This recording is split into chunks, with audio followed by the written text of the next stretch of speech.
Advance MPSC या YouTube चॅनलला subscribe करा आणि आमचे लेटेस्ट व्हिडिओ बघण्यासाठी नोटिफिकेशन बेलला प्रेस करण्याची विसरू नका. नमस्कार मित्रांनो, ॲडव्हान्स MPSC या डिजिटल प्लॅटफॉर्मवर आपले सर्वांचे स्वागत आहे.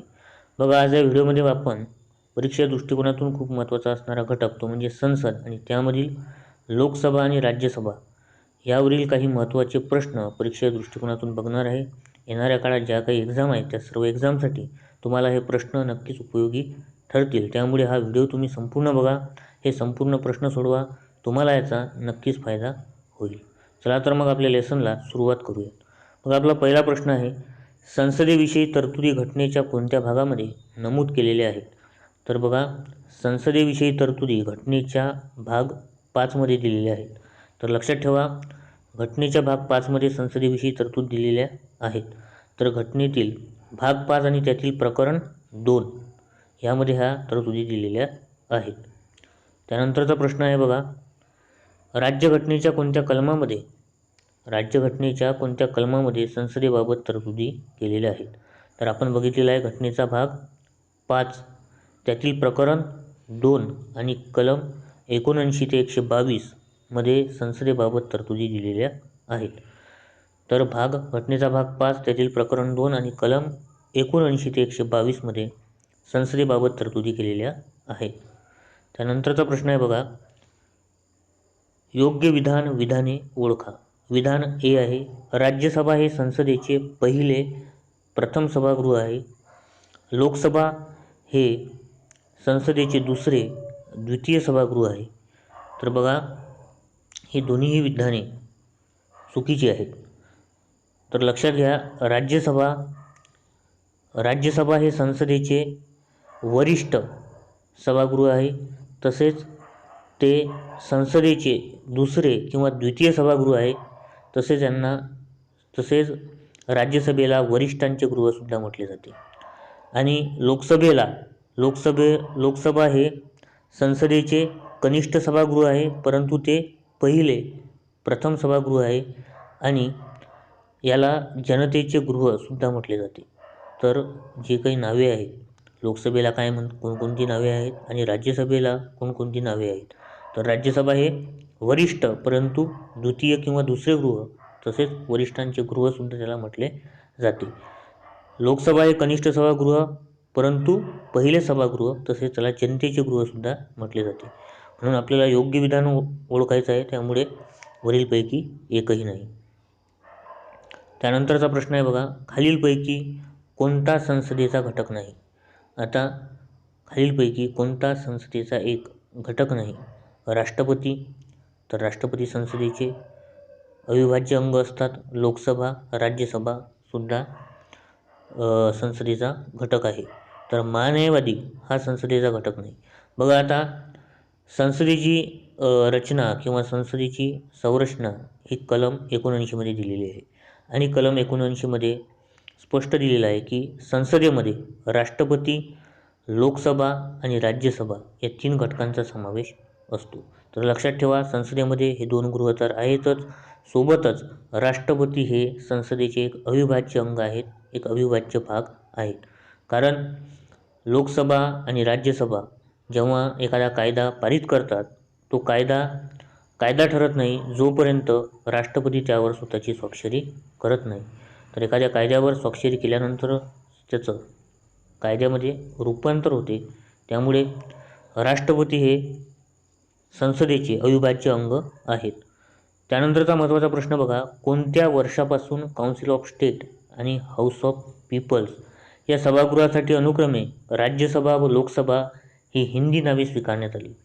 बघा, राज्यसभा आणि लोकसभा हे जे आपले संसदेचे 2 गृह आहेत, तर याची अगोदरची नावे काय होती?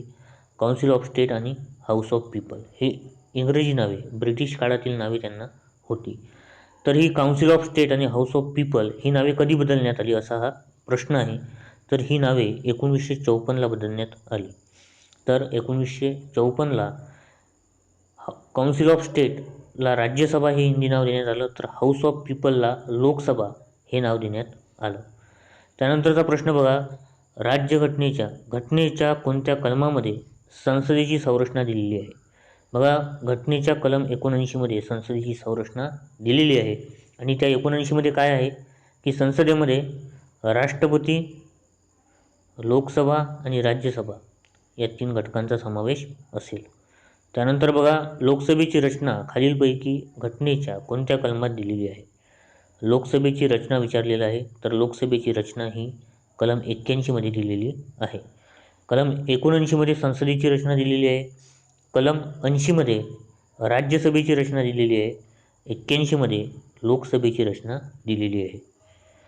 त्यानंतर बघा, त्यानंतरचा महत्त्वाचा प्रश्न, घटनेच्या कोणत्या कलमात राज्यसभेच्या रचनेविषयी तरतूद केलेली आहे? तर कलम 80मध्ये राज्यसभेच्या रचनेविषयी तरतूद केलेली आहे. 79, 80, 81 संसद, राज्यसभा, लोकसभा. त्यानंतर घटनेमध्ये राज्यसभेची कमाल सदस्य संख्या खालीलपैकी किती निश्चित केलेली आहे? तर घटनेच्या कलम 80मध्ये राज्यसभेची कमाल सदस्य संख्या ही 250 एवढी निश्चित केलेली आहे आणि सद्यस्थितीत किती आहे तर 245 एवढी सदस्य संख्या आहे.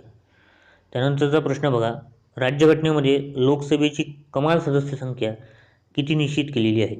बघा, घटनेच्या कलम 81मध्ये लोकसभेची रचना त्या ठिकाणी दिलेली आहे आणि त्यामध्ये लोकसभेची कमाल सदस्य संख्या, जास्तीत जास्त महत्तम सदस्य संख्या ही 552 एवढी निश्चित केलेली आहे. त्यानंतरचा प्रश्न बघा, सद्यस्थितीत राज्यसभेची सदस्य संख्या खालीलपैकी किती आहे? तर किती आहे? 245 एवढी आहे. त्यानंतर महत्तम किती आहे? तर महत्तम 250 एवढी आहे, परंतु सद्यस्थितीत 245 एवढी आहे. पुढचा प्रश्न बघा, योग्य विधाने ओळखा. तर विधान अ आहे, राज्यसभा भारतीय संघराज्यातील राज्यांचे व संघराज्य प्रदेशांचे प्रतिनिधित्व करते. आणि विधान बी आहे, लोकसभा संपूर्ण भारताच्या जनतेचे प्रतिनिधित्व करते. तर बघा, दोन्ही विधाने बरोबर आहेत. लोकसभा हे संपूर्ण भारताच्या जनतेचे प्रतिनिधित्व करते, तर राज्यसभा हे भारतीय संघराज्यातील राज्यांचे तसेच संघराज्य प्रदेशांचे प्रतिनिधित्व करते. त्यामुळे दोन्ही विधाने योग्य आहेत. त्यानंतरचा प्रश्न आहे, सद्यस्थितीत लोकसभेची सदस्य संख्या खालीलपैकी किती आहे? तर सद्यस्थितीत किती आहे? तर सद्यस्थितीत 545 एवढी सदस्य संख्या आहे. तर बघा, महत्तम सदस्य संख्या कलम 81मध्ये 552 एवढी सांगितलेली आहे, परंतु सद्यस्थितीत 545 एवढे सदस्य लोकसभेमध्ये आहेत. त्यानंतरचा प्रश्न आहे बघा, खालील योग्य विधाने ओळखा. विधान ए आहे, लोकसभेच्या आधारावर योग्य विधाने ओळखायची आहेत. विधान ए आहेत, लोकसंख्येच्या आधारावर राज्यसभेतील जागा राज्यांना दिल्या जातात. विधान बी आहे, राज्यांचे राज्यसभेतील प्रतिनिधी राज्य विधिमंडळातील निर्वाचित सदस्य निवडतात. बघा, महत्त्वाचा प्रश्न आहे. तर राज्यसभेतील ज्या काही जागा आहेत, राज्यसभेमध्ये ज्या जागा आहेत त्या जागांपैकी लोकसंख्येच्या आधारावर त्यांची वाटणी केलेली आहे. प्रत्येक राज्याला जेवढ्या जागा दिलेल्या आहेत त्या जागा, त्यांची लोकसंख्या किती आहे या लोकसंख्येच्या आधारावर ह्या जागा दिलेल्या आहेत. तर राज्यसभेतील जागा या प्रत्येक राज्याच्या वेगवेगळ्या आहेत. तर सर्वात जास्त राज्यसभेच्या जागा उत्तर प्रदेशमध्ये आहेत 31. महाराष्ट्रामध्ये किती आहेत? तर महाराष्ट्रात 19 आहेत आणि काही राज्यांमध्ये राज्यसभेची केवळ एकच जागा आहे. अमेरिकेच्या सिनेटमध्ये, अमेरिकेचं जे वरिष्ठ सभागृह आहे सिनेट, त्यामध्ये प्रत्येक राज्याला, प्रत्येक स्टेटला त्यांनी 2-2 जागा दिलेल्या आहेत. मग ती लोकसंख्या कितीही असो, त्यामध्ये 50 स्टेट आहेत, 50 स्टेटला प्रत्येकाला 2 जागा दिलेल्या आहेत, अशा 100 जागा त्यांच्या सिनेटमध्ये आहेत. परंतु आपल्या राज्यसभेमध्ये ह्या जागांची जी वाटणी आहे ही लोकसंख्येच्या आधारावर आहे, बरोबर. त्यामुळे विधान हे बरोबर आहे. आता राज्यसभेतील प्रतिनिधी राज्य विधिमंडळातील निर्वाचित सदस्य निवडतात, तर नाही, राज्य विधिमंडळातील नाही, तर राज्य विधिमंडळामध्ये दोघांचा समावेश होतो, विधानसभा आणि विधान परिषद. तर राज्यसभेचे जे प्रतिनिधी असतात, प्रांतांचे म्हणजे घटक राज्याचे जे प्रतिनिधी असतात, ते त्यातील विधानसभांद्वारे विधानसभेमधील सुद्धा निर्वाचित सदस्य जे असतात त्यांच्याद्वारे निवडले जातात. म्हणजे विधानसभेमध्ये सुद्धा अँग्लो इंडियनचा एक सदस्य असतो, तर तो त्यामध्ये येणार नाही. फक्त विधानसभेतील निर्वाचित सदस्यांद्वारे हे राज्यसभेतील प्रतिनिधी निवडले जातात. त्यामुळे विधान ए बरोबर आहे, विधान बी चुकीचं आहे. योग्य विधान केवळ अ. त्यानंतरचा प्रश्न आहे बघा, भारतात राज्यसभेचे सदस्य अप्रत्यक्ष पद्धतीने निवडले जातात. तर विधान ए आणि विधान बी या ठिकाणी दिलेलं आहे. विधान ए आहे, भारतात राज्यसभेचे सदस्य अप्रत्यक्ष पद्धतीने निवडले जातात. बरोबर आहे, विधान ए बरोबर आहे. राज्यसभा लोकांपेक्षा राज्यांचे प्रतिनिधित्व करते, हे सुद्धा बरोबर आहे. तर याचं योग्य उत्तर काय येईल? अ आणि बी दोन्ही बरोबर आहेत, पण बी हे एचे स्पष्टीकरण नाही. कारण राज्यसभा ही लोकांपेक्षा राज्यांचे प्रतिनिधित्व करते, म्हणून राज्यसभेचे प्रतिनिधी हे अप्रत्यक्ष पद्धतीने निवडून दिले जातात का? तर हे याचं योग्य कारण नाही. तर हा प्रश्न आयोगाने विचारलेला प्रश्न आहे. याचं उत्तर दोन्ही बरोबर आहेत, परंतु हे बी हे याचे स्पष्टीकरण होणार नाही. त्यानंतरचा प्रश्न आहे बघा, राष्ट्रपती खालीलपैकी कोणत्या क्षेत्रातून राज्यसभेच्या 12 सदस्यांची नियुक्ती करतात? बघा, राज्यसभेवर 12 सदस्य राष्ट्रपती काय करतात? नामनिर्देशित करतात. तर ते कोणत्या क्षेत्रातून करतात? तर याचं अचूक उत्तर आहे बघा, पर्याय क्रमांक 1, वाङ्मय, विज्ञान, कला, समाजसेवा. लक्षात ठेवा, 4 क्षेत्रामधून 12 व्यक्तींची निवड केली जाते. आता यासाठी तुम्ही एक शब्द लक्षात ठेवा, लास. एल म्हणजे लिटरेचर, ए म्हणजे आर्ट म्हणजे कला, एस म्हणजे सायन्स आणि एस म्हणजे सोशल सर्व्हिस म्हणजे समाज सेवा. तर या 4 क्षेत्रामधून 12 सदस्य नामनिर्देशित केले जातात.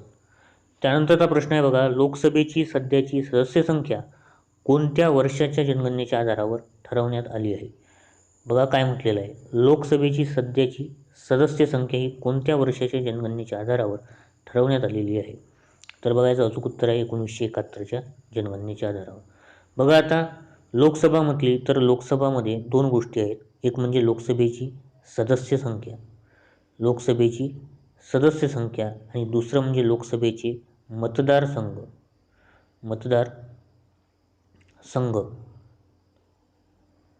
तर लोकसभेची सदस्य संख्या ही सध्या 1971च्या जनगणनेच्या आधारावर ठरवण्यात आलेली आहे आणि लोकसभेचे जे मतदारसंघ आहेत हे सध्या 2001च्या जनगणनेच्या आधारावर ठरवण्यात आलेले आहेत. आणि आता या सदस्य संख्येची पुनर्वाटणी किंवा हे मतदारसंघ यांची पुनराखणी, या सदस्य संख्येची पुनर्वाटणी ही आता 2026 नंतर केली जाईल. ते सुद्धा जेव्हा जनगणनेचे योग्य आकडेवारी तेव्हा प्राप्त होईल. तर जनगणनेची योग्य आकडेवारी प्राप्त झाल्यानंतर 2026 नंतर या सदस्य संख्येमध्ये चेंज करण्यात येईल. तर ही घटनादुरुस्ती कोणती आहे? तर ही घटनादुरुस्ती आहे 87वी घटनादुरुस्ती 2003 नुसार हे करण्यात आलेलं आहे. लक्षात ठेवा. त्यामुळे लोकसभेची सध्याची सदस्य संख्या ही कोणत्या वर्षाच्या जनगणनेच्या आधारावर ठरवण्यात आलेली आहे? तर 1971च्या जनगणनेच्या आधारावर. त्यानंतरचा प्रश्न आहे, लोकसभा मतदारसंघ हे कोणत्या वर्षाच्या जनगणनेच्या आधारावर ठरवण्यात आलेले आहेत? तर ते 2001च्या जनगणनेच्या आधारावर ठरवण्यात आलेले आहेत. त्यानंतर घटनेच्या कलम 82 मधील सध्याच्या तरतुदीप्रमाणे राज्यांमध्ये लोकसभेच्या जागांचे समायोजन यापुढे कोणत्या वर्षानंतर होऊ शकते? तर 2026 नंतर आता हे होऊ शकते. तर 2026ची योग्य आकडेवारी, लोकसंख्येची योग्य आकडेवारी प्राप्त झाल्यानंतर लोकसभेच्या जागांची पुनर्वाटणी करण्यात येईल 2026 नंतर. त्यानंतर बघा, खालीलपैकी कोणामध्ये लोकसभेची एक जागा आहे? तर लक्षात घ्या, लोकसभेची एकच जागा, तर हा खूप प्रसिद्ध प्रश्न आहे. तर लोकसभेची एक जागा, राज्य जर विचारलं, घटक राज्य, तर असे 3च राज्य आहेत की ज्यामध्ये लोकसभेची एक जागा आहे. ते म्हणजे मीनासी. मी म्हणजे मिझोराम, नागालँड आणि सिक्कीम. या 3 राज्यामध्ये, मिझोराम, नागालँड, सिक्कीममध्ये, या 3 राज्यामध्ये लोकसभेची केवळ एकच जागा आहे. त्यामुळे मिझोराममध्ये आहे, मेघालयमध्ये आहे काय? नाही. नागालँडमध्ये आहे, त्यानंतर सिक्कीममध्ये आहे, गोवामध्ये नाही, पुदुच्चेरीमध्ये आहे. आता बघा, केंद्रशासित प्रदेशांचा जर विचार केला तर दिल्लीमध्ये लोकसभेचे 7 सदस्य आहेत, पुदुच्चेरीमध्ये 1 आहे. आता जो नवीन जम्मू काश्मीर तयार झाला, तर जम्मू काश्मीरमध्ये लोकसभेचे किती सदस्य आहेत? तर जम्मू काश्मीरमध्ये लोकसभेचे 5 सदस्य आहेत. किती? 5. लडाखमध्ये 1. त्यानंतर आता नवीन एक केंद्रशासित प्रदेश तयार झालेला आहे आणखी, दादरा नगर हवेली आणि दीव आणि दमण. दादरा नगर हवेली आणि दीव व दमण, तर हा केंद्रशासित प्रदेश दोघांचं विलिनीकरण करून तयार झालेला आहे. याच्या आता लोकसभेमध्ये 2 जागा आहेत. जम्मू काश्मीरच्या 5 जागा, लडाखची 1 जागा. तर हे जो नवीन बदल झालेला आहे, हा नवीन बदल मी आपल्या लोकसभा हा जो व्हिडिओ आहे लोकसभा, त्यामध्ये संपूर्ण डिटेलमध्ये कव्हर केलेला आहे. त्यामुळे तुम्ही आपला लोकसभा हा व्हिडिओ नक्की बघा, यामध्ये तुम्हाला ते डिटेलमध्ये भेटेल. त्यानंतर बघा, आता याचं अचूक उत्तर काय असेल, तर लोकसभेची 1 जागा मिनासी मिझोरममध्ये आहे, मेघालयमध्ये नाही, नागालँडमध्ये आहे, सिक्कीममध्ये आहे आणि पुदुच्चेरीमध्ये आहे. तर क ड फ 2 याचं अचूक उत्तर होईल. त्यानंतर बघा, योग्य विधाने ओळखा. तर दर 3 वर्षांनी राज्यसभेचे 1/3 सदस्य निवृत्त होतात. राज्यसभा हे कायमस्वरूपी सभागृह आहे. तर बघा, विधान जे आहे हे चुकीचं आहे, कारण दर 2 वर्षांनी, 3 वर्षांनी नाही, 2 वर्षांनी 1/3 सदस्य राज्यसभेचे निवृत्त होतात. त्यानंतर राज्यसभा हे कायमस्वरूपी सभागृह आहे. बरोबर आहे, कारण राज्यसभेचं कधीही विसर्जन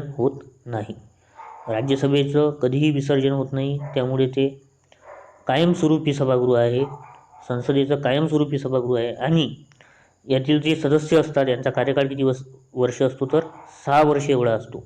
तर 6 वर्षानंतर याचे सदस्य निवृत्त होतात आणि प्रत्येक 2 वर्षांनी 1/3 सदस्य निवृत्त होतात.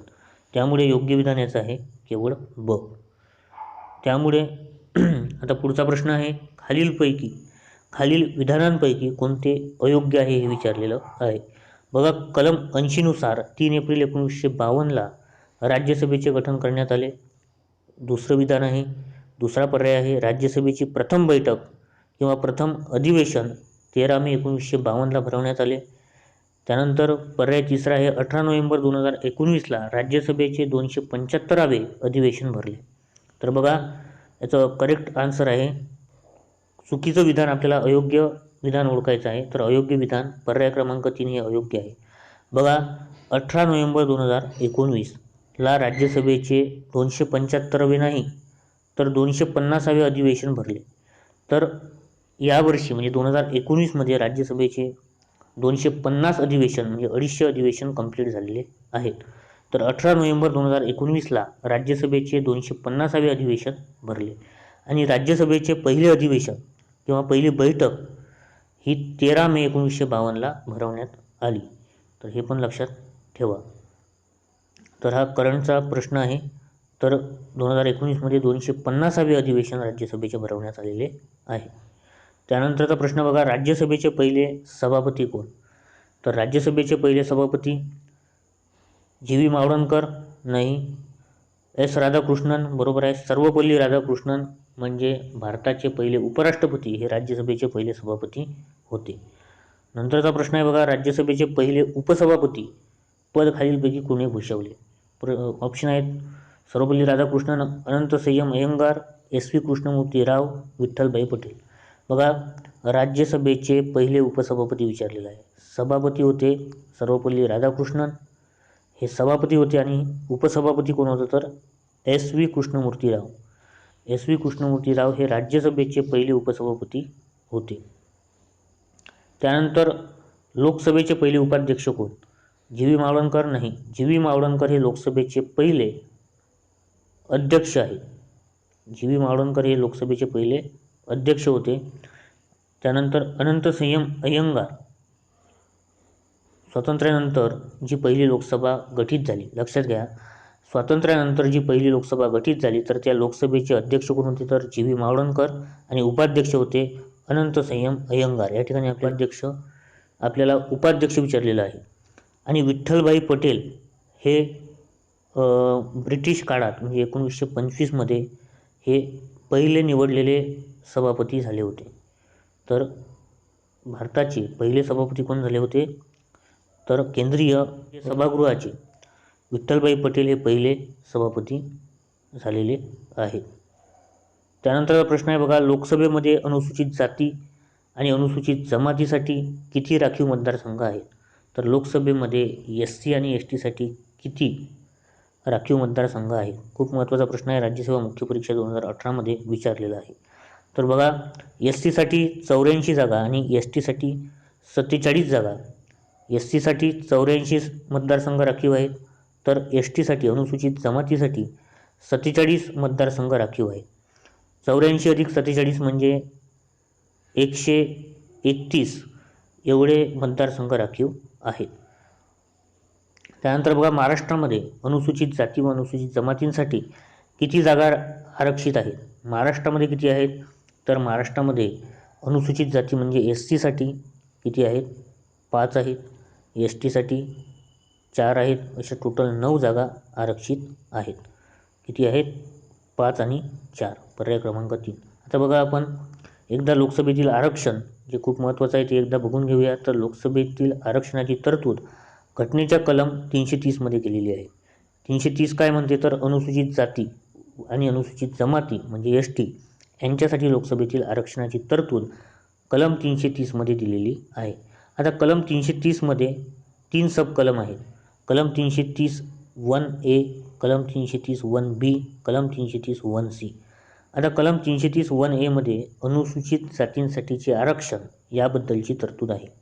SCसाठीचे आरक्षण याबद्दलची तरतूद 330 1A मध्ये आहे. 330 1B मध्ये अनुसूचित जमातींसाठीचे आरक्षण याबद्दलची तरतूद आहे. परंतु या ठिकाणी आपण नोट करा की यामध्ये आसाममधील स्वायत्त जिल्ह्यातील अनुसूचित जमाती वगळलेल्या आहेत. मग आसाममधील जे STसाठीचं आरक्षण आहे तर ते कशामध्ये आहे? त्यासाठी एक स्पेशल कलम आहे, सेपरेट कलम आहे, ती म्हणजे 330 1C. तर आसामच्या स्वायत्त जिल्ह्यातील अनुसूचित जमातींसाठीचे आरक्षण 330 1C मध्ये दिलेले आहे. सांगायचं काय आहे की यावर आयोगाने प्रश्न विचारलेला आहे की भारतामधलं असं कोणतं राज्य आहे की ज्यासाठी लोकसभेमधील जागांच्या आरक्षणाची तरतूद ही स्पेशल कलमामध्ये आहे? त्यासाठी स्पेशल कलम आहे, तर ते आहे आसाम. लक्षात ठेवा, आसामसाठी एक सेपरेट कलमामध्ये तरतूद केलेली आहे, असं ते एकमेव राज्य आहे. तर कलम 330 1C मध्ये आसामचे जे काही स्वायत्त जिल्हे आहेत त्यासाठी अनुसूचित जमातींसाठीचे आरक्षण याबद्दलची तरतूद आहे. त्यानंतर आता लोकसभेमध्ये SCसाठी 84 मतदारसंघ राखीव आहेत. तर सर्वाधिक SCचे मतदारसंघ उत्तर प्रदेशमध्ये राखीव आहेत. तर उत्तर प्रदेशमध्ये लोकसभेच्या 80 जागा आहेत. त्या 80पैकी 17 मतदारसंघ हे SCसाठी राखीव आहेत. महाराष्ट्रामध्ये 3 आहेत. महाराष्ट्रामध्ये 5 आहेत. 48 पैकी महाराष्ट्रामध्ये 48 लोकसभेच्या जागा आहेत, त्यापैकी 5 मतदारसंघ हे SCसाठी राखीव आहेत. अमरावती, रामटेक, लातूर, सोलापूर, शिर्डी. अमरावती, रामटेक, लातूर, सोलापूर, शिर्डी. ट्रिक आहे बघा, आमचा राम लातूर सोलापूर मार्गे शिर्डीला गेला. आमचा म्हणजे अमरावती, राम म्हणजे रामटेक, लातूर, सोलापूर आणि शिर्डी. त्यानंतर लोकसभेमध्ये अनुसूचित जमातीसाठी 47 मतदारसंघ राखीव आहेत. सर्वाधिक STसाठी मतदारसंघ राखीव मध्य प्रदेशमध्ये आहे. मध्य प्रदेशमध्ये 29 पैकी 6 मतदारसंघ हे STसाठी राखीव आहेत. महाराष्ट्रामध्ये 4 मतदारसंघ STसाठी राखीव आहेत 48 पैकी. आणि कोणकोणते 4? नंदुरबार, दिंडोरी, गडचिरोलीमधील चिमूर मतदारसंघ आणि पालघर. तर याची ट्रिक आहे बघा, दिंडोरीचा गड पालीसारखा चढला. दिंडोरीचा गड पालीसारखा चढला. नंदुरबार, दिंडोरी, गडचिरोलीमधील चिमूर मतदारसंघ आणि पालघर. त्यानंतर कलम 331 मध्ये काय आहे? तर राष्ट्रपती 2 अँग्लो इंडियन सदस्य लोकसभेवर नामनिर्देशित करतात. परंतु आता जे 126वे घटनादुरुस्ती विधेयक आहे, 104वी घटनादुरुस्ती, यामध्ये ही तरतूद नाही. त्यामुळे 126व्या घटनादुरुस्ती विधेयकानुसार हे रद्द करण्यात आलेलं आहे. 104वी घटनादुरुस्तीनुसार जे 2 अँग्लो इंडियन सदस्य हे लोकसभेवर राष्ट्रपती नामनिर्देशित करत असत. जर अँग्लो इंडियन सदस्यांच्या प्रतिनिधींना पुरेसे प्रतिनिधित्व जर लोकसभेमध्ये मिळालं नाही तर 2 सदस्य लोकसभेवर नामनिर्देशित केल्या जात होते आणि विधानसभेमध्ये 1 सदस्य नामनिर्देशित राज्यपालाद्वारे केला जात होता. तर आता ही तरतूद रद्द करण्यात आलेली आहे 104वी घटना दुरुस्ती 126व घटना दुरुस्ती विधेयकाने. तर बघा, हे होते काही महत्त्वाचे प्रश्न. बघा, तुम्हाला जर व्हिडिओ आवडला असेल तर व्हिडिओला नक्की लाईक करा, शेअर करा, तसेच आमच्या चॅनलला सबस्क्राईब करा आणि बाजूला दिलेल्या नोटिफिकेशन बेललासुद्धा प्रेस करण्याची विसरू नका, जेणेकरून तुम्हाला आपल्या नेक्स्ट पार्टची नवीन व्हिडिओची नोटिफिकेशन वेळोवेळी मिळत राहील. चला तर मग पुढील पार्टमध्ये भेटूयात. धन्यवाद.